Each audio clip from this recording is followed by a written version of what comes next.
Hello and welcome to this week's episode of Hashtag Leadership What's on Your Mind, a podcast to make you think about your leadership journey and inspire you to change your perspectives by listening to great people talk about their leadership stories. So today we're going to speak to Andrea. Andrea, good morning. How are you? I'm great and good morning. Thanks for having me.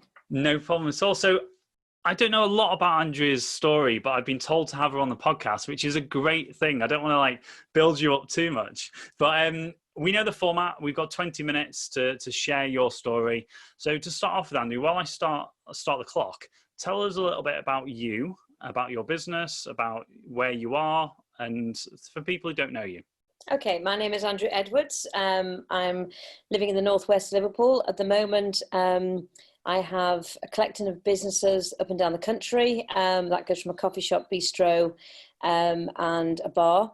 I have had over 100 people employed. COVID has hit us hard, but in hospitality, we fight hard and we just keep going. And that's what we've been doing. The other side of Andrea Edwards is I run a consultancy, and I have been a business mentor, coach / non-exec director for 10 years. My background is McDonald's. I am proud to say I started at McDonald's as a trainee manager and got promoted time after time again. And I was the first female operations manager in the Northwest, which I'm particularly proud of. It had been a very male-dominated industry up until that point. And I was also the regional marketing manager. Somebody asked me, when did I think my leadership journey started?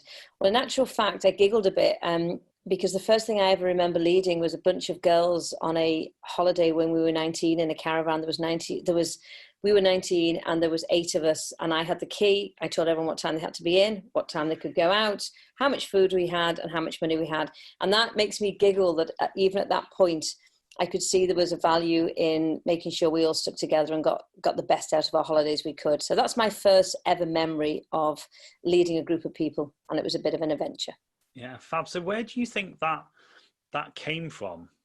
Where obviously that's an event, but where do you think that comes from, that environment? I didn't have a great time at school. I am very confident. I love who I am, and I'm a big work hard, play hard person, and always have been. What I did really notice at school was I wasn't academic. I didn't think I was academic. I actually now realize I have and did have dyslexia, but that was never picked up in school. So I was told that I would make a lovely wife. That was on every school report. She's lovely, lovely girl. We love having her in the class. She'll make a lovely wife. And I remember going off with my friends as they were going to university, and I'd help them pack their cars and I would go and visit them. But I didn't go to university because I wasn't university material. I now realize I was. I just didn't have that direction from anybody at school. My parents were amazing, and that's mostly where I get my leadership from. They always told me I could and I would, and keep going and work hard. I worked with my father in his business from a very early age because we were a family that had market stalls, butchers, and we just all worked. We all got on with it. I'm passionate about people. I love spending time with people. I have buckets of common sense, and common sense isn't common. That's part of the problem. I see things very simplistically. I don't overcomplicate things. And I think that's where I realized that if I was going to make anything of myself and not be the person out of all my friendship group that didn't get a good job or wasn't successful, I had to reinvent myself. So I worked harder, I worked longer, I worked more astutely because I needed to prove to myself and the world that I wasn't stupid. That's amazing. I love that story. It resonates with me. My dyslexia wasn't picked up till the end of college, going into university.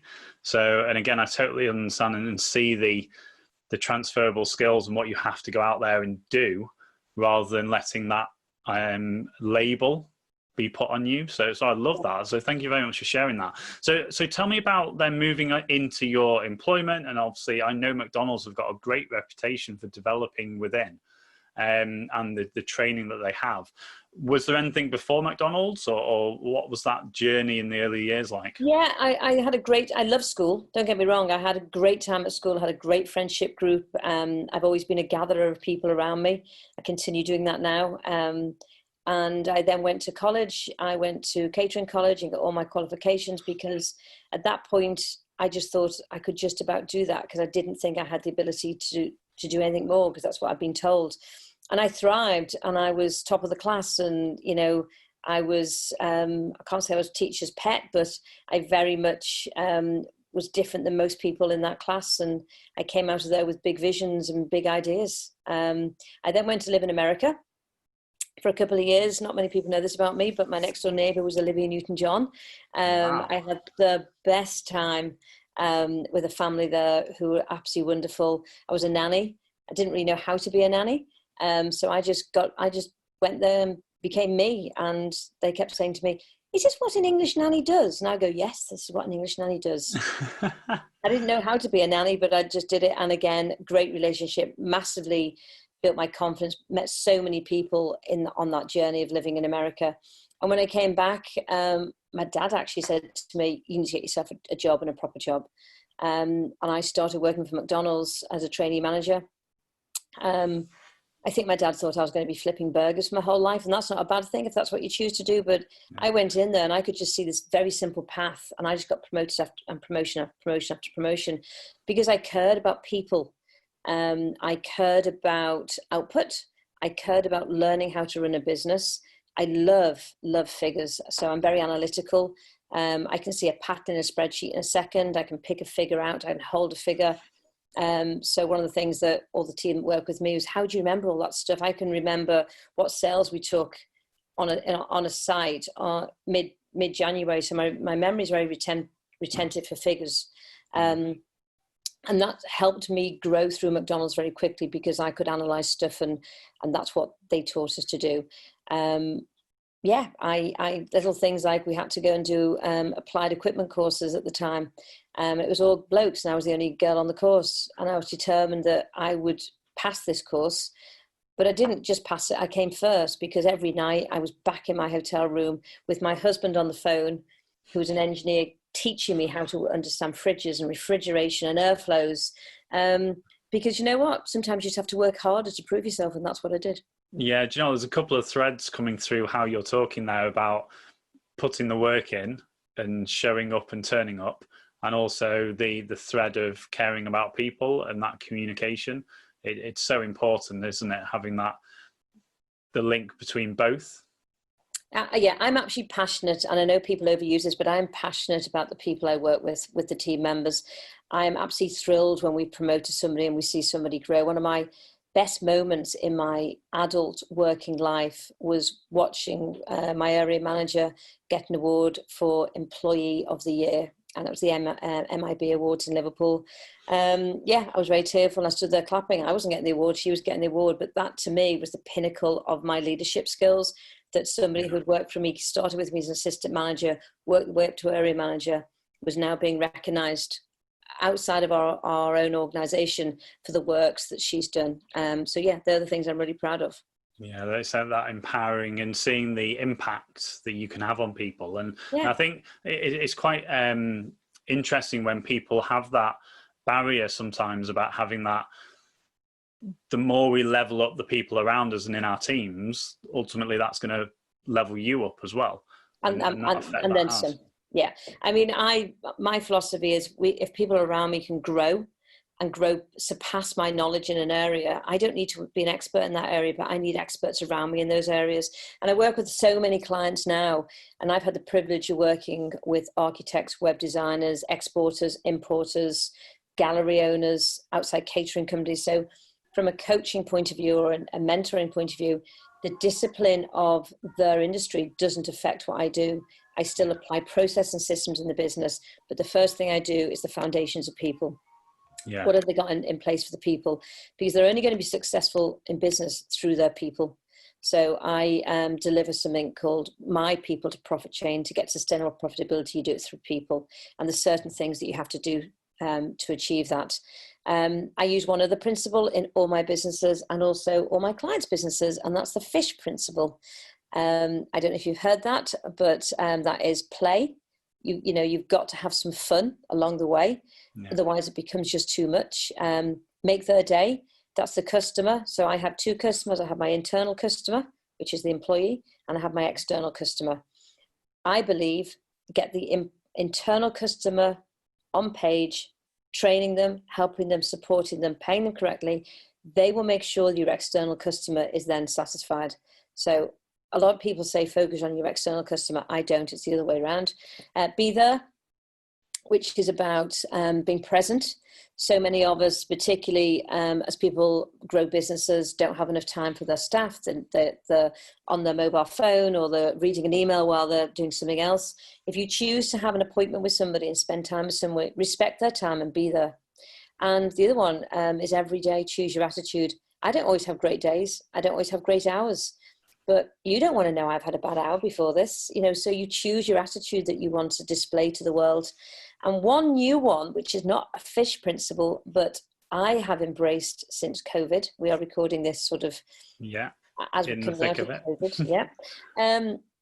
Is about showing vulnerability. I have never allowed my team or any of my clients to see my vulnerability. I thought that would have shown that I wasn't a great leader. But actually, I've realized showing vulnerability just makes you more human and opens yourself up. So one of the things I've learned is on my leadership journey, because we all learn every day and we learn from each other, and is showing vulnerability is okay. Yeah. So you mentioned about the current situation, and it would be great to sort of dig into a little bit about what you've had to really dig into with your leadership, personal leadership now, about some of the things that you've had to really think about. And it supposes that on that leadership journey, you've created this kind of, I talk about creating layers of leadership. So when you get to down the years of experience, you're almost doing without even thinking. It's that subconscious. Have you had that experience in the last 6 months of having to go back to sort of processes or making yourself have to think about showing up and turning up in your leadership? I think I've done the unconscious and I've done the conscious decisions there. So talking about the conscious ones, that was about embracing everybody. Everybody was frightened. Nobody knew what was going on. It's the first time I've ever not known where I was heading. And I mean, visually, what is our sales going to be by December 31st? What are our goals? What do we need to achieve? What are our strategic imperatives? All the stuff that I talk about on a daily basis. Suddenly that didn't matter. And suddenly the team just wanted to know that was their job safe? Were they going to have something to come back to? What did I know? Well, I actually knew as much as they did. So I had to get the data from the TV, get the data from talking to other businesses. So we set up a WhatsApp group with Liverpool, with all the restaurateurs. That was just priceless, because I was feeding off owners, learning, picking up information. That would be key. That would help my team too. And Zoom became part of what we did, and we would Zoom every week with the whole team. I would invite everybody. It wasn't compulsory, and that was to get an update from me. My update was only what I was getting off the TV and learning from others. There was nothing official, but suddenly that communication, that key, was enough to keep them sane in that moment, to think, okay, well, I've heard from Andrea. I know what's going on. And I did the same with my clients as well. We had, we didn't have sessions we normally have, but we had COVID, what we're doing for COVID, what can we do to support, what don't we know? And sharing of information was key. And also as the leader, oh my word, the pressure that everybody was stirring up for you to have an answer. And you know what? I didn't have all the answers, and I still don't. Because if the Prime Minister and all the world leaders don't know the answers, I certainly don't have the answers. Yeah. But your employees expect you to have answers, so you have to give them something. So it was about engagement and morale. Communication was key, and being open, transparent, and I suppose letting them see that I was vulnerable too. I was just about to add on the end there that it's that vulnerability piece as well, which has probably been a massive learning curve there as well. Absolutely. So you mentioned about, and this is something that there's a couple of people I've had on and I've not got to this point, and I really want to get your point of view on this, about the creating that environment of communication, feedback. But in your experience, and the people are so important, about having and actually attracting great people. What's been your experience on having the right people around you? How challenging has that been? Are you able to get somebody who doesn't maybe fit the mold, but then you can train them, or are you looking at getting the right people from the word go? No, not at all. I have, over the years I've been doing this, I've seen people come as an apprentice who couldn't string a sentence together because they had no confidence. And I vividly remember a mum coming to me way back at McDonald's. And it was all that, there's a mum on the front counter. I've got a 16-year-old, what's wrong now? And she just burst into tears. She said, thank you. She said, since X person's been working with you, now talk to the dinner table, comes out of the room, confidence has grown, and that's because you personally have taken time to get to know that person.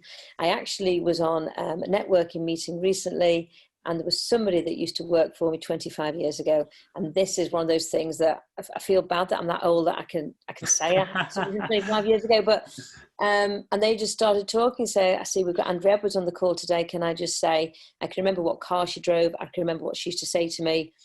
And yeah, I've got a lot in my head of the things that she said to me, and not many people, because I was the hierarchy within McDonald's, spoke to the employees that were around. So it goes with that whole thing. Always be careful on your way up, because you don't know who you're meeting on your way back round. So those sort of things have actually helped me get through COVID, because I think, wow, I'm doing something right somewhere, because that person I was meant to meet that person after 25 years, whilst I'm feeling, whatever COVID's doing to me personally, to actually think, well, actually some of the principles I have and some of the values I have are so strong that 25 years later, somebody remembered me. So that's all good. Yeah, that's a great feeling, isn't it? To have that impact and that legacy piece that you're starting to be able to engage with people like that. So awesome, well done. So what's the future of your leadership? What's the future of your journey coming out the back of this? I think I'm going to be bolder. I have made some very large business decisions about how I manage our businesses, and I am going to be looking at doing more of a cooperative with the team. So rather than me have the headache of everything, share some of the bits that the employees don't get to see. And I'm very much moving more into the coaching world. Why am I doing that? Because I have been helpful to so many people, and I know I have. And that makes me feel good when I go to bed at night. I love that passion. I love the feedback I get from people, and I've got a lot to give. You talk about legacy. I've got 25 plus years of this now. I've been doing coaching and mentoring for 11 years outside of the corporate world. And there's so many people who are just starting off that I know I can help. So that's what I'm going to do. Yeah, awesome. So on the sort of the challenges, what have you been your big, we've talked about some of the challenges, what have been your kind of standout successes that you kind of put up there as being like, and again, across the whole journey now of what you sort of stand for? Well, if I can take this back to my personal life, if somebody was to write, I know this sounds a bit wrong, but if somebody came to my funeral, what would people say about me? Because I always think you have these great speeches and eulogies at a funeral, but the person never gets to hear. I know mine would have some of these in. It would have, she loved orange. There you go. I'm wearing orange today. Yeah, I love that. You never see me without orange. That's sort of my brand. I love people. I love my dogs. And behind me, I've got giraffes. They're not my favorite animal. That's elephants. I'm fanatical about elephants. I'm fanatical about the environment. We've just planted 3,500 trees in Tanzania through the business, being carbon zero. So in the background, I am working with Liverpool University and John Moores University on how do we remove palm oil out of a lot of the products going to the restaurant industry. That's just a pilot project we're doing at the moment. I sit on a couple of boards, one being the Michael Korza Foundation, and that is an LGBT plus. So I like to spend some of my time giving to charities or organizations that I feel very humble to be part of. So that's what I would say. I have 2 dogs. I love my dogs. Can't miss out my 2 children who are amazing, but I only have 1 husband. So 2 dogs, 2 kids, but only 1 husband. Fantastic. So we have got exactly 1 minute left. Those 20 minutes fly by, don't they? somebody that's listening to this is on their leadership journey at wherever they are. If you were to give 2 or 3 tips and hints for somebody who's maybe at the start of their leadership journey and they're building momentum, what would you say in the last sort of 40 seconds? Listen, take advice, and have a mentor. Fantastic. Awesome. That's nice. I like that. Short, sharp, and to the point. But so true. And it's backing up what you've just talked about in your journey, which it's, I'm thinking of the word now. It goes together, doesn't it? And again, you mentioned about the orange. I love that, about that branding. I've just been listening to something myself about having that link and that branding to somebody. So, Andrea, I'm going to stop this because it's going to go off in a second. I sometimes miss the actual alarm going off. So thank you so much for spending the time to speak to me today. If you're listening on the podcast provider, please make sure you follow. And there's another episode coming out next week at 6 o'clock on Wednesdays. If you're watching us on YouTube, hello. Make sure you hit the subscribe, hit the bell, and you'll be able to be notified of any episodes that are coming out. So Andrea, have a great rest of your day. Thank you for joining me. And you too, thank you. And we'll see you all next week, guys. Bye.